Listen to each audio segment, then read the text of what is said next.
So, what's going on in gaming right now? Star Wars Outlaws is going to Steam. Now, I chalk this up to them wanting to mitigate losses. However, there are different articles that are citing a few things that are pertinent to this particular issue. And I think we really need to go ahead and take a very good look in terms of that. GameSpot puts it very succinctly, and I like the way they actually word their article because that's exactly what's going on.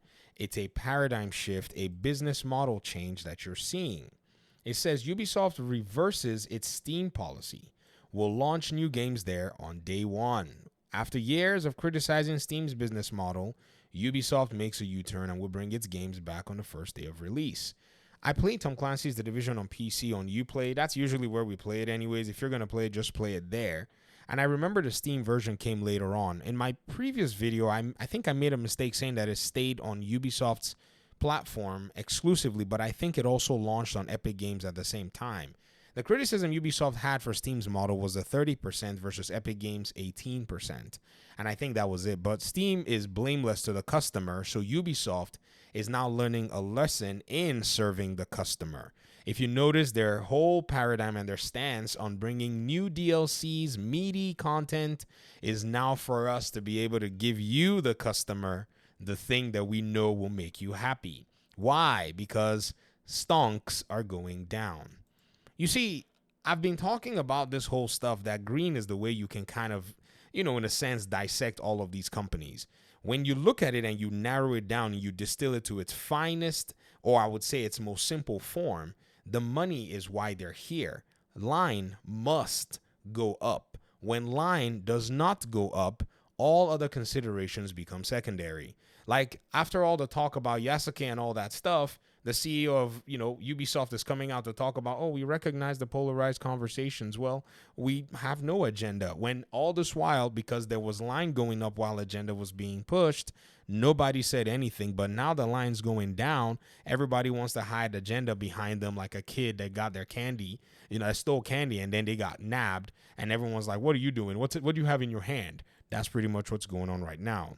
GameSpot's Blair Marnell says, or Marnell, I don't know how you say that. Forgive me if I didn't say it correctly. Ubisoft's financial disclosures this week don't have a lot of good news for investors, especially since Star Wars Outlaws debuted to disappointing sales and Assassin's Creed Shadows has been delayed to 2025. However, the company did offer an encouraging update about its relationship with Steam. Ubisoft has reversed its previous stance and will now release both Star Wars Outlaws and Assassin's Creed Shadows on Steam, along with other day one releases. In 2019, Ubisoft executive Chris Early explained why the company had pulled back from Steam and shared his thoughts on its business model. It's unrealistic. The current business model they have, said Early, it doesn't reflect where the world is today in terms of game distribution. Well, that was all just talk, apparently, because you were selling Division copies at the time. I played Tom Clancy's The Division, guys, and so I know Ubisoft was in a really strong position at that point. They had a spillage of a lot of the people who had played the first Division game moving into the second Division game.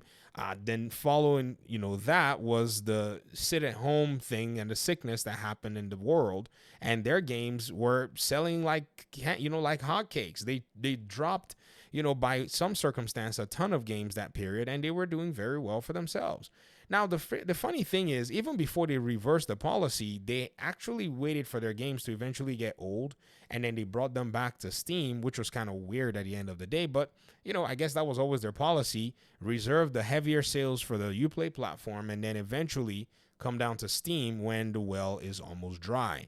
However, the well is dry up front. Gamers don't seem too interested nor keen on playing these Ubisoft games after they've basically gotten a lot of interesting signals from the Ubisoft execs. One of those signals being gamers need to get comfortable not owning their own games. Now, I think at the end of the day, the customer is now finally speaking. I've waited for years, and I've said this for long periods of time. If you don't like these products, show these companies exactly what you mean. Stand on business. Paragraph number 3. Instead of releasing games through Steam, Ubisoft dropped titles through its own online store and via Epic Games Store. It was widely assumed that Ubisoft Connect continued to support Epic because it takes a smaller percentage of game sales than Steam does. Ubisoft's decision to rethink its relationship with Steam may mean the company believes it can increase its sales by utilizing the store's wider reach. Star Wars Outlaws will hit Steam November 21st and blah, blah, blah, blah, blah. So the headline of the article highlights the policy situation going on. However, Game Pressure says this. They say Star Wars Outlaws failed to meet Ubisoft's expectations. The company apologizes and promises major fix ahead of Steam release. So apparently they understand and they're citing that right now, man, it doesn't seem like things are going really strong. The French company, and this is the second paragraph, released a financial update today, revealing a lot of interesting information. For instance, we found out from it the latest game from Star Wars Universe had disappointing sales. According to analyst estimates, approximately 800,000 copies were expected to be sold by the end of August. Wow. And then it says, despite solid ratings, 76 Metacritic, and user scores, the first party and Epic Store's 3.99 out of 5 that reflect an immersive and authentic Star Wars universe, Star Wars Outlaws' initial sales proved softer than expected. However, the studio doesn't intend to give up and believes the game will manage to attract a large audience during the holiday season.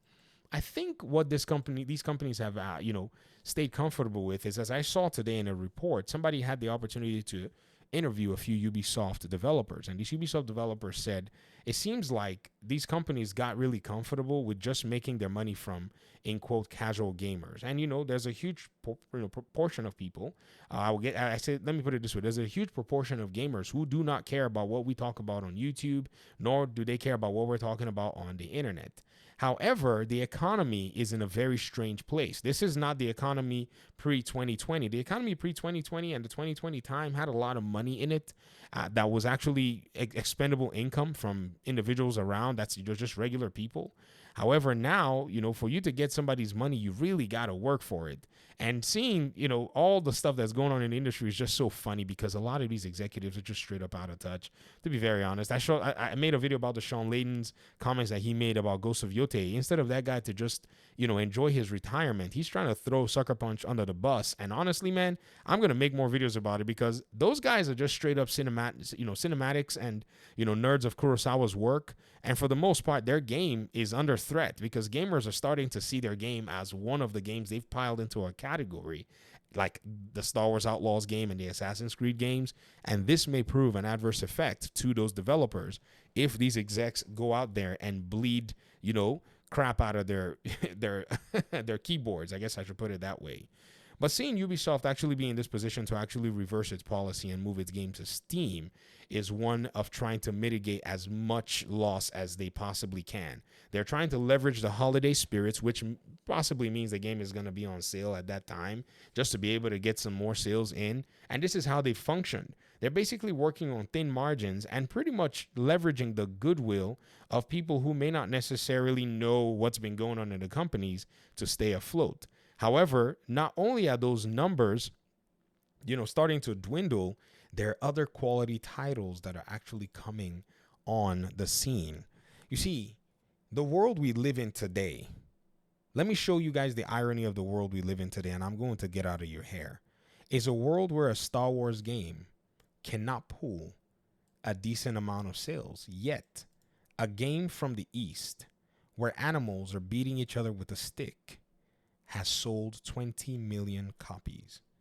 This is the world that we're living in today. And it tells you that something has gone seriously wrong with a lot of Western game developers, where animals beating each other with a stick and fictional characters, yes, grounded and steeped in huge and deep lore that is already established across, this culture, granted, but Star Wars is, in a more modern sense, you can say has that kind of power and effect. But a Star Wars game is finding it hard to push copies, and the company is getting internally reviewed for its business practices. Do y'all see something wrong here? 20-fold sales difference? Do y'all see something wrong here?